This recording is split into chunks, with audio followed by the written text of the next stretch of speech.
भक्तों, आज हम श्री रुद्र संहिता तिथि खंड के 37वें अध्याय में हिमालय का लगन पत्रिका भेजना कथा को जानेंगे। नारद जी ने पूछा, हे तात, कृपया कर अब आप मुझे यह बतलाएं कि सप्त ऋषियों के वहां से चले जाने पर हिमालय ने क्या किया।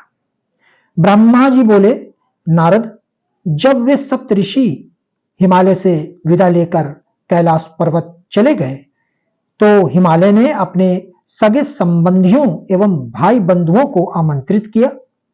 जब सभी वहां एकत्रित हो गए तब ऋषियों की आज्ञा के अनुसार हिमालय ने अपने राजपुरोहित श्री गज से लगन पत्रिका लिखवाई। उसका पूजन अनेकों सामग्रियों से करने के पश्चात उन्होंने लगन पत्रिका भगवान शंकर के पास भिजवा दी। गिरिराज हिमालय के बहुत से नाते रिश्तेदार लगन पत्रिका को लेकर कैलाश पर्वत पर गए। वहां पहुंचकर उन्होंने त्रिलोकीनाथ भगवान शिव के मस्तक पर तिलक लगाया और उन्हें लगन पत्रिका दे दी। शिव जी ने उनका खूब आदर सत्कार किया। तत्पश्चात वे सभी लौट आए। शैलराज हिमालय ने देश के विविध स्थानों पर रहने वाले अपने सभी भाई बंधुओं को इस शुभ अवसर पर आमंत्रित किया।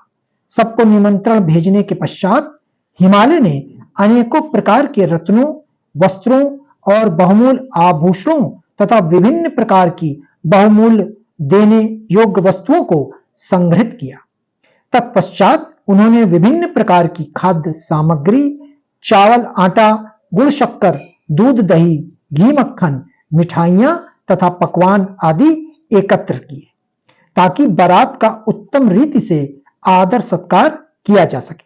सभी खाद्य वस्तुओं को बनाने के लिए अनेकों हलवाई लगा दिए गए। चारों ओर उत्तम वातावरण था। शुभ मुहूर्त में गिरिराज हिमालय ने मांगलिक कार्यों का शुभारंभ किया। घर की स्त्रियां मंगल गीत गाने लगी। हर जगह उत्सव होने लगे। देवी पार्वती का संस्कार कराने के पश्चात वहां उपस्थित नारियों ने उनका श्रृंगार किया। विभिन्न प्रकार के सुंदर वस्त्रों एवं आभूषणों से विभूषित पार्वती देवी साक्षात जगदम्बा जान पड़ती थी। उस समय अनेक मंगल उत्सव और अनुष्ठान होने लगे। अनेकों प्रकार के साज श्रृंगार से सुशोभित होकर स्त्रियां इकट्ठी हो गईं। शैलराज हिमालय भी प्रसन्नता पूर्वक निमंत्रित बंधुओं की प्रतीक्षा करने लगे और उनके पधारने पर उनका यथोचित आदर सत्कार करने लगे। लोकोचार रीतियां होने लगी। गिरिराज हिमालय द्वारा निमंत्रित सभी बंधु बांधव उनके निवास पर पधारने लगे।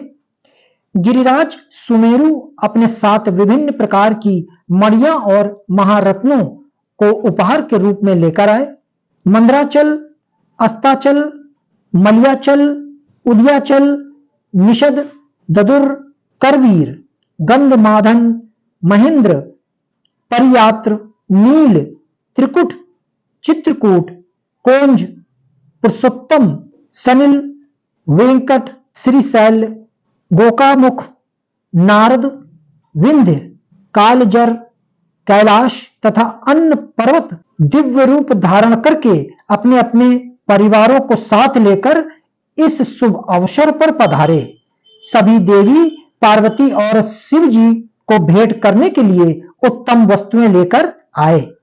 इस विवाह को लेकर सभी बहुत उत्साहित थे।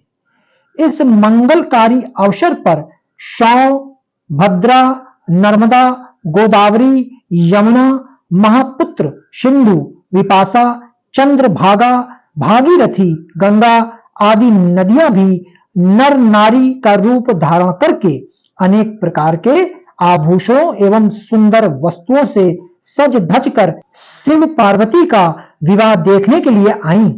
शैलराज हिमालय ने उनका खूब आदर सत्कार किया तथा सुंदर उत्तम स्थानों पर उनके ठहरने का प्रबंध किया। इस प्रकार शैलराज की पूरी नगरी जो शोभा से संपन्न थी पूरी तरह भर गई।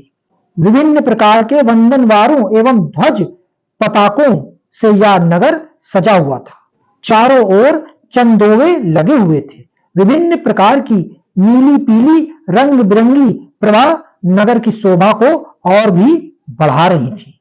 भक्तों, आगे की कथा श्री रुद्र संहिता तिथि खंड का 38वां अध्याय अवश्य सुने। ओम नमः शिवाय।